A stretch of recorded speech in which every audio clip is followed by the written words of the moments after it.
Mengulas bagaimana persiapan laga timnas melawan Jepang, kita akan bergabung dengan analis sepak bola Bung Kusnaini atau akrab disapa Bungkus. Selamat petang Bungkus. Selamat petang Yasir. Kalau kita lihat ini memang bukan laga penentu begitu karena sudah lolos otomatis ke putaran keempat untuk Indonesia. Tapi menurut Anda permainan timnas Indonesia akan seperti apa? Iya, ini ada dua misi yang saya pikir harus dikejar oleh timnas di pertandingan lawan Jepang nanti ya. Yang pertama misi adalah mempertahankan level performa yang sudah terbentuk dalam dua laga terakhir. Artinya pelatih ini kan sekarang sudah mendapatkan gambaran kira-kira tim ini cara main yang ideal seperti apa, susunan pemain seperti apa. Tentu pelatih akan berusaha memaintain performa itu supaya tidak mengulang dari awal membentuk tim ya. Itu yang pertama. Yang kedua, pelatih juga punya kepentingan untuk mempersiapkan diri menghadapi putaran keempat.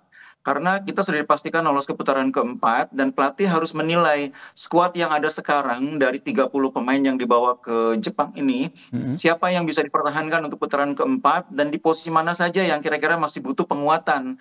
Karena lawan kita di putaran keempat tentu berbeda dengan di putaran ketiga, jauh lebih kuat. Negara-negara yang kita hadapi nanti kan levelnya lebih tinggi. Ada Irak, ada Qatar, Uni Emirat Arab, sangat mungkin juga ada Oman di sana. Itu tim yang kalau kita hitung head to head-nya hampir semuanya tuh di atas Indonesia. Hampir semuanya tidak ada di mana kita menang lawan mereka dari segi head to head. Mungkin hanya dengan Palestina kita bisa imbang ya. Kalau dengan Palestina ini kita 3 kali main, 1 kali imbang, 1 kali menang, 1 kali kalah. Tapi dengan negara yang lain kita semuanya di bawah mereka. Jepang ini kan kalah dengan Australia. Apakah ini bisa diartikan atau bisa diprediksikan pada saat melawan Indonesia, Jepang juga akan menurunkan sedikit performanya? Ya memang terlihat bahwa permainan Jepang di Australia tidak sebaik ketika Jepang bermain menghadapi Indonesia ya, karena materi pemainnya sangat berbeda. Tidak ada nama-nama seperti Minamino dan lain sebagainya ya. Bahkan pemain senior yang dibawa ke Australia seperti Wataru Endo atau Kubo juga tidak dimainkan sejak awal. Kubo baru masuk di babak kedua. Jadi Jepang memang sengaja menyiapkan pertandingan melawan Australia dan kemungkinan juga lawan Indonesia sebagai kesempatan untuk mengukur skuad. Apakah di Piala Dunia nanti pemain-pemain yang ada sekarang ada yang masih bisa dipertahankan atau ada yang harus diganti dengan yang lebih baik. Itu sama dengan tujuan kita di pertandingan lawan Jepang besok untuk mengukur persiapan ke putaran keempat. Kalau Jepang mikirnya untuk persiapan ke Piala Dunia. Jadi memang lawan Indonesia nanti nama-nama yang saya bilang tadi Kubo, Endo mungkin tidak diturunkan juga sejak awal. Tapi masih ada beberapa pemain yang sangat baik ya yang saya pikir tetap menjadi pemain-pemain yang berbahaya karena pemain pelapis Jepang ini rata-rata juga banyak yang main di luar. Ada yang di Sparta Rotterdam, ada yang di Next Nijmegen, ada yang bermain di Jerman juga. Banyak rata-rata bermain di Eropa dan ini tentu menjadi tantangan tersendiri bagi kita. Meskipun lapis kedua tapi tidak bisa dianggap remeh begitu, apalagi pertandingan sebelumnya kita kalah telak gitu 0-4. Tadi Anda menyebutkan bahwa ini bisa dijadikan sebagai suatu permainan untuk mempersiapkan di putaran keempat begitu. Nah, menurut Anda sendiri apakah strategi Patrick Kluivert ini juga akan menurunkan seperti Martin Pas dan juga Marcelino yang sebelumnya memang mereka tidak main saat laga melawan pertandingan sebelumnya? Iya, biasanya pelatih itu ketika memanggil pemain biasanya ada tujuan-tujuan tertentu ya. Mungkin tidak semuanya bermain 2 kali di 2 pertandingan yang dihadapi. Tapi ada pemain-pemain tertentu yang mungkin hanya main di 1 pertandingan, di pertandingan berikutnya akan diistirahatkan. Sebaliknya mungkin ada beberapa pemain yang dipertahankan 2 kali bermain tapi mungkin tidak full tim. Nah itu tadi tujuannya kan memang pelatih butuh melihat kekuatan tim secara keseluruhan. Kemarin kan Misilher tidak main, sangat mungkin di pertandingan besok dia akan main. Kemarin kan juga kita melihat beberapa pemain baru masuk di babak kedua dan itu mungkin di pertandingan kali ini akan main sejak awal seperti Kevin Dix misalnya gitu ya. Patinama juga belum bermain sehingga mungkin ada kesempatan pelatih melihat Patinama di pertandingan besok. Jadi jangan terkejut kalau Coach Kluivert melakukan beberapa perubahan susunan pemain, tapi kerangka tim tetap akan dipertahankan. Pemain-pemain kunci ya seperti mungkin Jai Ije, Rizky Ridho, di tengah mungkin Tom Haye, di depan mungkin Ole, mungkin akan dipertahankan. Tapi pemain-pemain di sekitarnya itu biasanya dilakukan sedikit perubahan untuk memberi kesempatan bermain sekaligus mengukur kekuatan tim secara keseluruhan. Termaksud mengukur bagaimana performa dari mereka yang punya catatan bagus ya di pertandingan sebelumnya seperti ada Egy dan juga ada Beckham Putra di sana. Ya, itu sangat mungkin ya pemain seperti Egy Beckham mendapat menit bermain lagi. Hmm, Tapi jangan berharap langsung sebagai starter ya. Ini biar oke. menjadi wilayah pelatih ya. Karena pelatih tentu akan melihat kondisi dan sekaligus menciptakan keseimbangan. Keseimbangan tidak hanya dari sisi teknis, tapi keseimbangan emosional di dalam tim. Nah ini nih berbicara soal emosional nih ada supporter kita yang juga sudah jauh-jauh ke Jepang begitu untuk memberikan dukungannya langsung kepada timnas Indonesia yang akan berlaga pada Selasa mendatang. Ada Kak Fitri Karlina, selamat sore waktu Indonesia. Selamat sore. Ini Ini selamat petang waktu Osaka. oke, ini langsung ke Indonesia, kemudian tadi kalau kita lihat di media sosialnya langsung menjemput tim pemain timnas Indonesia di bandara begitu. Bisa Betul, diceritakan semangatnya, atmosfernya seperti apa? benar sekali. Jadi kemarin sempat ketemu juga dengan teman-teman dari Garuda Japan Mhm. dan mereka sudah mempersiapkan tifo dan kalau nggak salah sih kemarin udah sempat ngobrol. Kalau nggak salah tifonya itu sekitar 30 meter. Dan itu mereka sudah mempersiapkan dari 8 bulan yang lalu.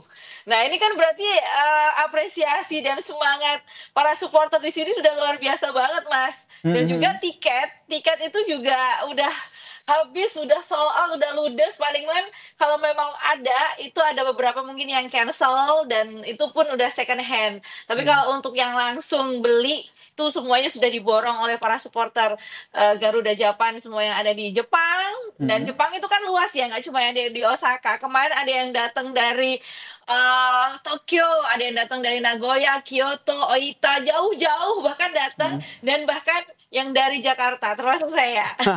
Kalau Dan juga berbicara teman-teman soal yang lain. kalau supporter untuk Indonesia kuotanya berapa, Mbak? Kemarin sih aku nggak sempet ngobrol ada berapa kuota, tapi Mhm. sih Tribun Selatan itu akan full semuanya dengan supporter Garuda Japan. Mhm. Luar biasa ini Garuda Japan nih. Koordinasinya akan seperti apa nih dengan teman-teman Garuda Japan? Karena kan ada juga nih supporter dari Indonesia yang juga ke sana termasuk Mbak Fitri dan juga rekan-rekan. Iya, alhamdulillah teman-teman dari Garuda Japan sangat mengakomodir ya, dan Mhm. apalagi kalau kita sudah tergabung dalam member Garuda, baik itu Mhm. Garuda seluruh dunia bahkan, Mhm. atau member dari Garuda Timur Tengah ya. Jadi mereka sudah komunikasi dengan teman-teman Garuda di Australia juga, Mhm. kemudian Garuda yang ada di Timur Tengah, ada Bahrain, ada Qatar, ada Saudi. Mereka yang mau away ke Jepang itu sangat diakomodir banget kayak gitu. Bahkan teman-teman yang di Indonesia pun sangat-sangat diakomodir untuk masalah pembelian tiket seperti itu. Karena kan di sini pembelian tiketnya itu agak susah ya Mas ya, harus Mhm. punya Japan ID, kemudian harus punya nomor telepon Jepang dan pakai bahasa Jepang juga. Itu sangat-sangat sulit sih untuk mendapatkan tiketnya. Tapi alhamdulillah semuanya diakomodir, Mhm. komunikasi dengan teman-teman Garuda Japan pun juga alhamdulillah baik dan kita kan punya grup juga dari situ bisa komunikasi dan rencananya besok itu kita jam 3 sore kita Mhm. akan berkumpul dulu di depan Stadium Mhm. Suwita untuk kita mengadakan long march. Oke, long march gitu ya. Ya. Ini seru sekali nih. Kalau kita lihat tadi kan timnas Jepang latihan, kemudian disaksikan langsung oleh supporternya nih. Kalau timnas Indonesia sendiri ada rencana seperti itu nggak? Nah, ini ya aku juga belum tahu secara mendetail Heeh. gitu. Cuma memang ada beberapa teman yang mungkin akan datang ke sana Mhm. seperti itu. Tadi udah koordinasi juga dengan teman-teman supporter. Ya, nanti kita akan usahakan banget untuk datang ke sana. Tapi memang kalau aku sendiri memang biasanya untuk laga latihan, laga-laga yang lebih private lah gitu, yang mereka butuh Mhm. fokus tuh biasanya aku nggak pernah ikut gitu. Karena aku biasanya gimana ya, mungkin karena wong wedok keibuan gitu loh, jadi kayak nggak tega Yang jelas kan Mbak melihat Fitri kan sudah anak-anaknya bertemu langsung berjuang begitu ya gitu. dengan sejumlah pemain timnas pada saat menyambut mereka di bandara begitu. Iya, jadi aku hanya menyempatkan waktu kemarin untuk Mhm. menyambut awal gitu ya, dan itu pun aku dari kejauhan aja, nggak berani langsung deket-deket karena kita tahu semuanya para penggawa timnas kita ini kan habis berjuang di GBK dan Mhm. mereka benar-benar mati-matian banget sampai akhirnya mengunci lolos round 4 seperti itu. Jadi untuk datang ke Osaka ini pastinya mereka udah dalam kondisi yang cukup lelah, apalagi perjalanan sekitar, 7 sampai 8 jam, Mhm. kemudian, mereka tentu harus menyapa para supporter, itu sebenarnya sangat melelahkan banget untuk para pemain. Baik, Tapi, ini jadi salah satu kenapa? catatan ya bagaimana menjaga kondisi fisik mereka, tapi ada support emosional, support mental yang juga diberikan oleh supporter timnas yang ada di Jepang. Ini yang ingin saya tanyakan juga nih kepada Bungkus, seperti apa nih ya kesiapan fisik, apalagi ini kemudian kesiapan dari mental, karena ini laga tandang begitu di Jepang. Tapi jangan dijawab dulu ya Bungkus dan juga Mbak Fitri, kita akan perbincangkan lagi usai jeda, tetaplah bersama kami di Kompas Petang.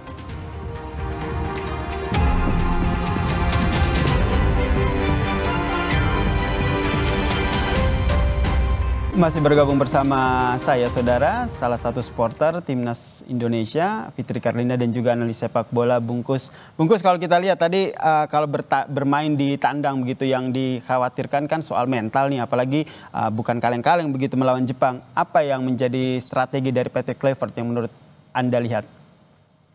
Iya, kalau menurut saya Kluivert tidak akan melakukan perubahan secara taktikal ya. 3-4-3 yang kemarin sudah dijalankan dengan baik oleh para pemain akan dipertahankan. Yang akan terjadi adalah perubahan nama-nama pemainnya. Karena memang Kluivert berkepentingan untuk memberi kesempatan bermain kepada mereka yang belum dimainkan, sekaligus untuk mengukur pemain di putaran keempat nanti butuh di posisi apa lagi. Kalau saat ini kan yang sudah terlihat jelas, kita masih butuh penguatan di lini depan. Karena kemarin ketika Ole Romeni mengalami penurunan, Sananta dimasukkan tapi kurang mampu mengubah keadaannya. Kita memang masih butuh pemain depan yang berpengalaman, yang kualitasnya kurang lebih dekat dengan Ole Romeni. Sananta mungkin perlu lebih banyak diberi kesempatan bermain di level usia 23 di timnas U23 supaya ketajamannya meningkat. Nah, sementara kita juga butuh mencari pemain yang bisa mengcover selain Sananta. Ini sektor yang menurut saya saat ini menjadi PR, masih kurangnya alternatif di depan. Di belakang sudah sangat kuat kita. Kiper bahkan punya 2 kiper yang bisa dibilang kelasnya termasuk top kalau di Asia. Di tengah juga kita perlahan-lahan mendapatkan pemain-pemain yang semakin baik ya. Dengan adanya Joey Pulupesi, dengan Ricky Kambuaya yang terus meningkat. Kita punya lini tengah yang kuat sekarang. Tinggal penguatan di posisi striker. Penguatan di sisi striker nih, banyak yang juga berkomentar begitu, pendukung timnas yang menyatakan bahwa Ole kemarin kurang perform karena tandemannya nggak ada nih Marcelino. Jadi mungkin salah satu strateginya adalah pada saat lawan Jepang Marcelino diturunkan. Bisa seperti itu menurut Anda? Bukan hanya tidak ada Marcelino, juga tidak ada Orat Mangun. Karena pada saat melawan Jepang, kombinasi antara Orat Mangun di kiri, Marcelino di kanan, dan Ole di tengah itu kombinasi yang sangat jalan ya. Tiga-tiganya saling mengisi, saling mendukung. Dan ketika pertandingan berikutnya lawan China, kan di sisi kiri berbeda, di sisi kanan berbeda. 2 pemain yang berbeda. Bahkan pelatih Kluivert kan sedikit mengubah cara main, tidak lagi 3-4-3, tapi lebih ke 3-5-2. Di mana Kambuaya bermain di tengah sebetulnya, bersama dengan Joey Pulupesi dan Tom Haye. Di depan hanya ada Ole Romeni bersama Egy. Itu perubahan yang tentu membuat kerja keras Ole ini dibutuhkan ya. Dan Ole agak kelelahan di akhir pertandingan. Terlihat dia agak menurun di akhir pertandingan. Dan akhirnya diganti ya di menit-menit terakhir ya, di babak kedua begitu ya. Iya.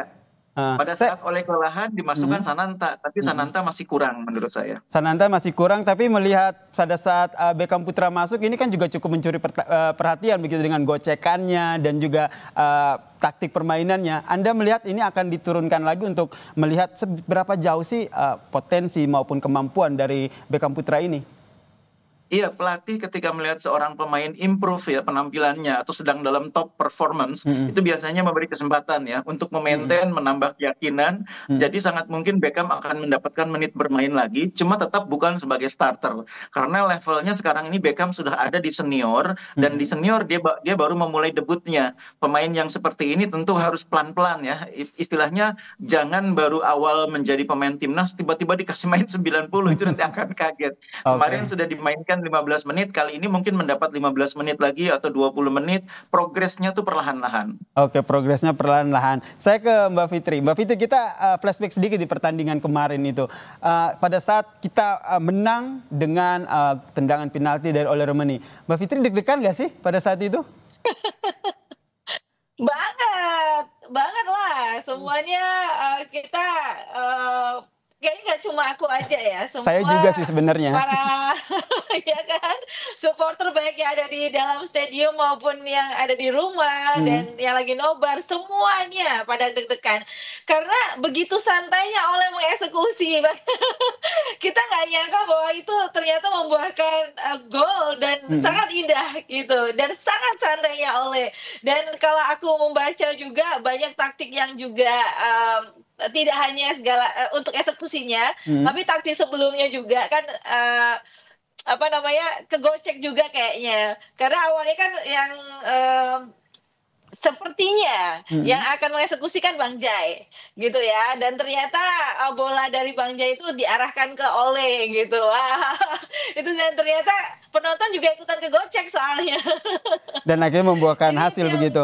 Nah, Mbak dan Fitri ternyata sendiri, membuahkan hasil. saya ingin menarik tadi apa yang disampaikan oleh Bungkus bahwa ini menanti pasangan yang bisa bermain bersama dengan Ole, Tada Daratmangun dan juga Marcelino begitu. Kalau sebagai supporter nih yang selalu menonton setiap pertandingan, apakah Mbak Fitri juga melihat yang sama? Wah, kayaknya Ole ini cocoknya disandingkan dengan dua pemain ini nih, sehingga terjadi trio penyerang yang maksimal, trio penyerang yang bagus untuk timnas Indonesia.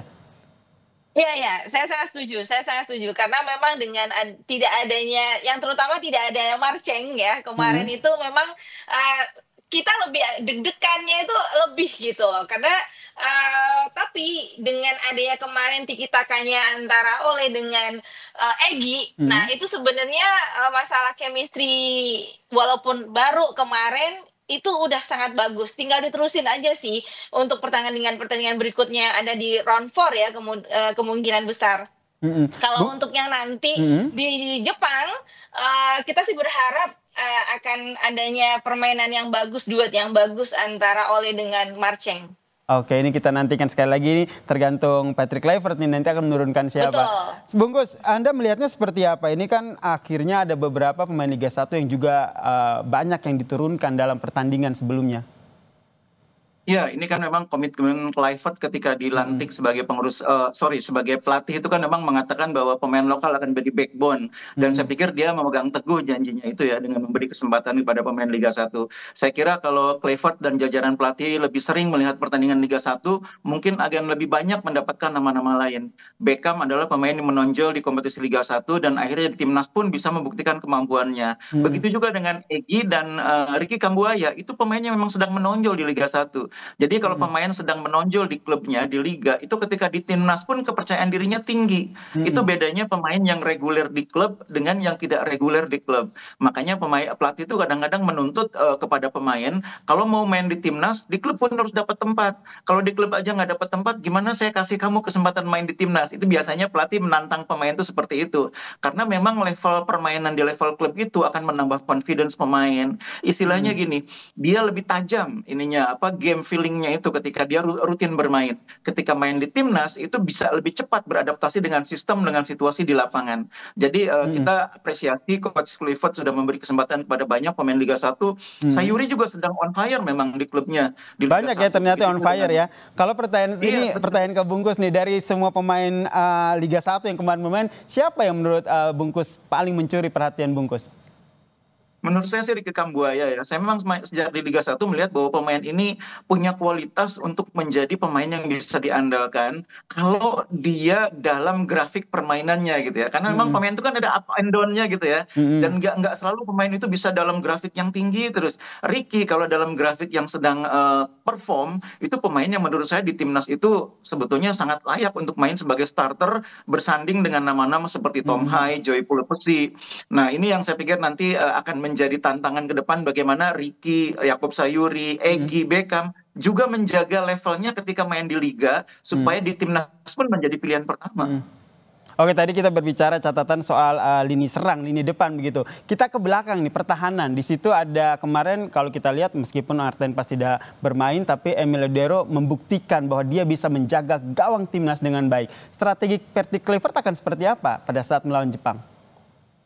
biasanya memang pelatih itu kalau sudah melihat kiper dalam kondisi yang bagus, itu Mhm, mencoba mempertahankan gitu ya. Apalagi Emil ini kan baru sekali main, mungkin pelatih akan mencoba memberi kesempatan lagi, apakah mhm, dia bisa menjaga konsistensi. Karena kalau Emil bisa perform stabil, kemudian kita mhm, juga masih punya Martin, itu buat pelatih keuntungan. mhm. Siapapun yang dimainkan itu siap gitu. Jadi ini kan baru satu pertandingan, tentu terlalu dini untuk menilai Emil hanya dari satu pertandingan. Jadi Oke. mungkin kalau menurut saya Clifford akan melihat apakah di pertandingan kedua melawan tim yang lebih kuat, permainan Emil bisa seperti kemarin ketika lawan China. Itu mungkin menurut saya salah satu pertimbangannya. Salah satu pertimbangan, saya ke Mbak Fitri. Mbak Fitri sendiri pada saat pertandingan kemarin, Martin pas nggak main, kemudian yang diturunin Emil, sempat was-was nggak sih? Aduh, jangan sampai nih gawang kita kebobolan.